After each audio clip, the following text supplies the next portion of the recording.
hope we will give up and give in.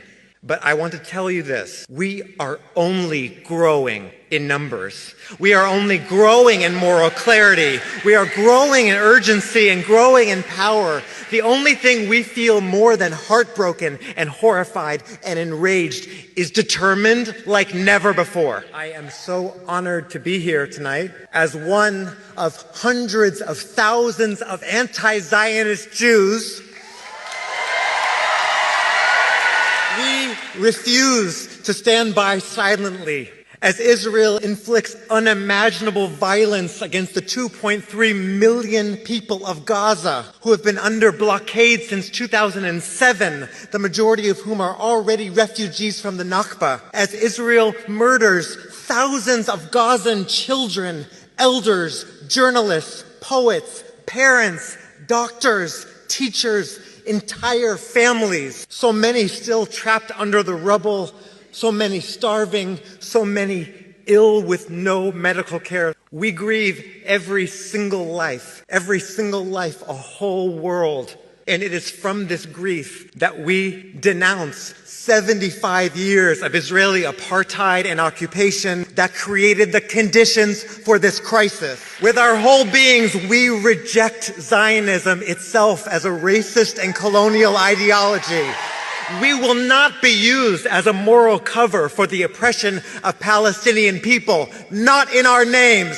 I flew here directly from Washington, D.C., where I had the great honor to support 18 elder Jewish women as they chained themselves to the White House to demand that President Biden stop this genocide and call for an immediate and permanent ceasefire. These women, many of them older than the state of Israel, many of them children of the Holocaust, many of them who have lived through the horrors of McCarthyite repression, screamed, "Biden, you cannot hide. We charge you with genocide." While American media tries to characterize the massive growth of anti-Zionism amongst American Jews as merely a marginal position amongst young people, we know better.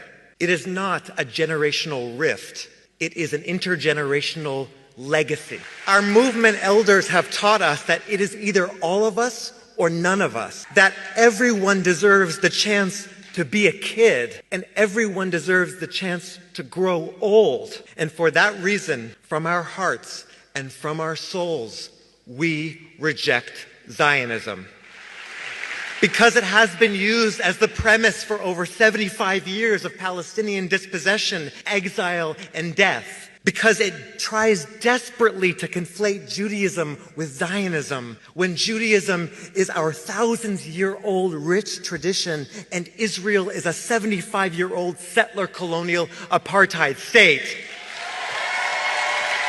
Because it's been used to generate wealth for weapons manufacturers, war profiteers, tech companies, and Western military powers. Because it makes freedom chants on college campuses somehow more controversial than an actual genocide that is actually happening before our eyes now.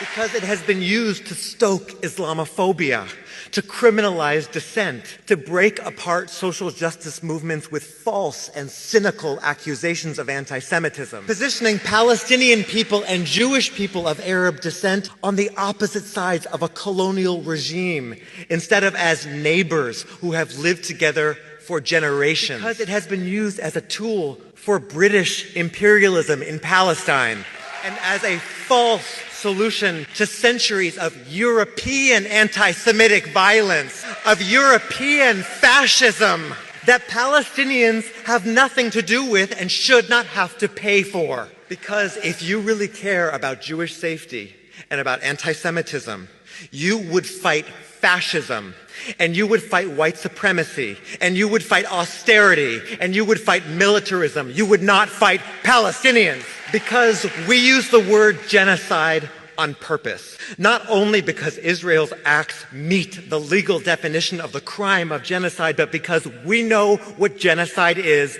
and because the lesson we take from the Holocaust is that everyday people let it happen. Because we must let the life or death of Palestinian people be more urgent than our fear of being criticized, being ostracized, or being fired.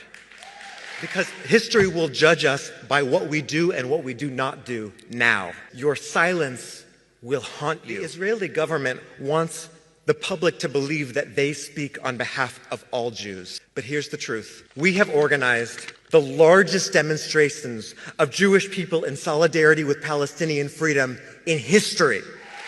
We have poured into the streets and locked down congressional offices and shut down train stations and blocked bridges and taken over the nation's capital to say no business as usual while the U.S. is arming and funding the genocide of the Palestinian people. As thousands are chanting around the world, we are not freeing Palestine. Palestine is freeing us. Because none of us are free until all of us are free from every river to every sea.